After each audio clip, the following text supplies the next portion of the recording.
I wanted to talk about P2 a little bit. P2 has rules that you follow and you know what to expect. Pretty much it's all laid out. This is what you eat, this is what you don't eat, this is how much, and that's it. And so you have to follow the rules if you expect to see the results at your half pound a day average for some. Not me, but others. And it's pretty easy if you follow the rules. P3 is pretty vague. P3 says eat whatever you want as long as it's not a starch or sugars or, no carbs, starches, sugars. And tells you the foods to probably avoid, but just sets you out there. And you have to navigate. And for some, when I hear people say, oh, this is where it gets tough, it's because you're kind of on your own again. So I'm researching like crazy and looking into what's worked for others and what hasn't, and feel like it's, even though I didn't vlog in P2, I'm here for P3 to let you know that it's still part of the process. And I do agree it's really important. And I've had all the same thoughts of, do I cycle? Do I shorten the round? Do I extend the part of the, the phase 3 round? Or, because once you get going, of course you see the results and you want off today, instant gratification.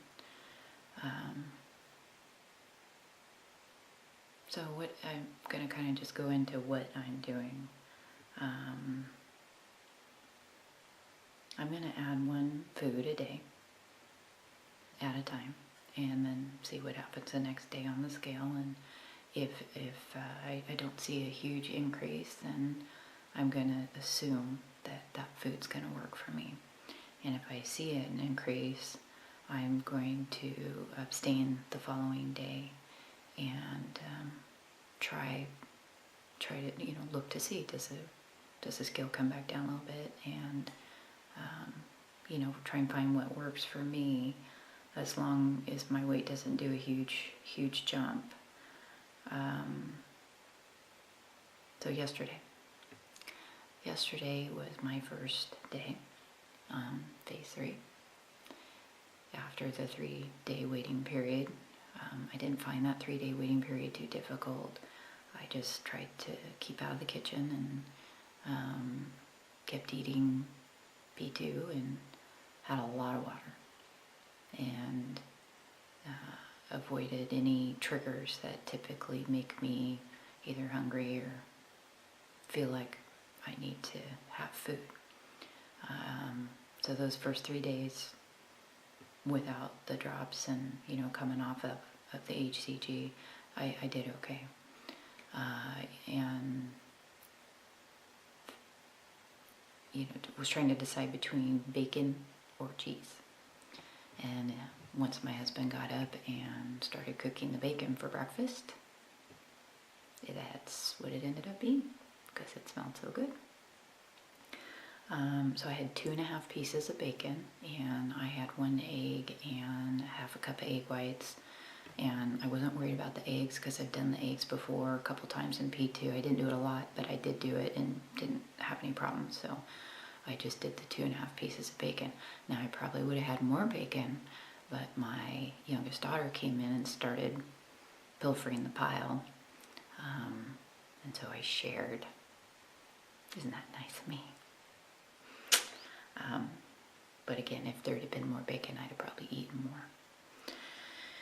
And then the rest of the day, I pretty much did my normal P2, only eat when I was hungry, the whole hunger scale thing.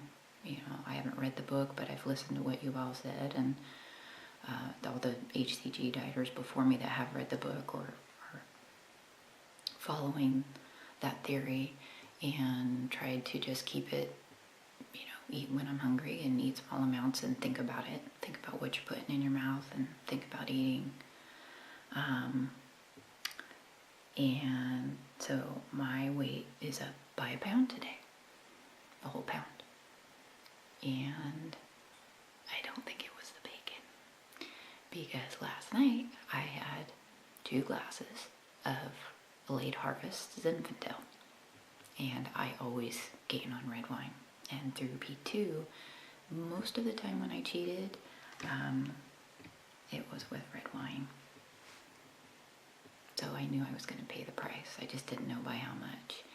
And the store, because I hadn't had wine for a while, didn't really carry a Cabernet, which is what I was looking for.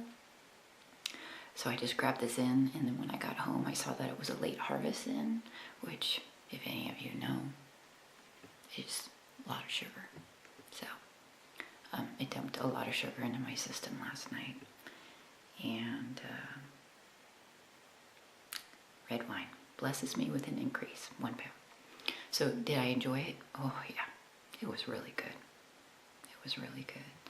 I had a bit of a sugar headache today. And I'd say probably the worst part was I slept like crap. I always have trouble sleeping when I have any alcohol. And so that part wasn't worth it. I am really liking my sleep now that I've lost some weight and I don't drink that often and my diet's cleaned up. I'm sleeping better. So that was the worst. So I'm not sure when I say was it worth it. I mean, I say yeah, because it was good. It was good. But it was just as good as the bacon, right? I could have just stuck with the bacon. So anyway.